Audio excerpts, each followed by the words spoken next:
મિત્રો 24 બ્રેકિંગમાં આપનું હાર્દિક સ્વાગત છે। સુરેન્દ્રનગર જિલ્લાના ચોટીલા તાલુકામાં વહીવટી તંત્રએ ગેરકાયદેસર ઈંટવાળાઓ પર મોટી કાર્યવાહી હાથ ધરી છે।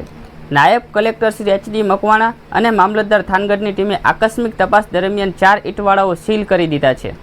તપાસ દરમિયાન નવા ગામ અને થાનગઢ વિસ્તારમાં આવેલ 4 ઈંટવાળાઓ ગંભીર અનિયમિતતાઓ સામે આવી હતી। 2 ઈંટવાળા સરકારી જમીન પર કોઈ પણ કાયદેસરની મંજૂરી વિના ચલાવવામાં આવતા હોવાનું સામે આવ્યું હતું, જ્યારે અન્ય 2 ઈંટવાળાઓ ફરજિયાત હંગામી બિનખેતી મંજૂરી લીધા વગર સંચાલિત થતા હોવાનું જાણવા મળ્યું હતું। અધિકારીઓએ તપાસ દરમિયાન કુલ અંદાજે 19 લાખ ઈંટોનો જથ્થો મળી આવ્યો, જેની અંદાજે કિંમત 95 લાખ રૂપિયા થાય છે। સમગ્ર ઈંટનો જથ્થો સીઝ કરવામાં આવ્યો છે। આ ઉપરાંત ઈંટ બનાવવા માટે ઉપયોગમાં લેવાતી 2000 ટન માટી કોઈ પણ રોયલ્ટી ચૂકવ્યા વગર લાવવામાં આવી હોવાનું સામે આવતા તેને પણ સીઝ કરી દેવામાં આવી છે।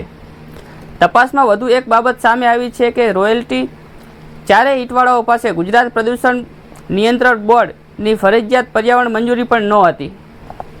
વહીવટી તંત્રએ ચારેય સ્થળ પર જ સીલ મારી દીધી છે અને સંબંધિત ચાલકો સામે સરકારી જમીન પર અનઅધિકૃત કબજો, બિનખેતી શરતનો ભંગ, પર્યાવરણ નિયમોનું ઉલ્લંઘન અને ખનિજ કાયદા હેઠળ કાર્યવાહી શરૂ કરવામાં આવી છે।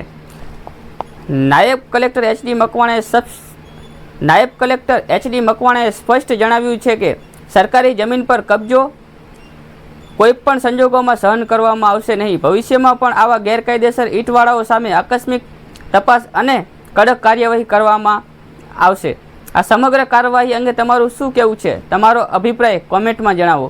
વિડીયો પસંદ આવ્યો હોય તો લાઇક, શેર અને સબસ્ક્રાઈબ કરવાનું ભૂલતા નહીં।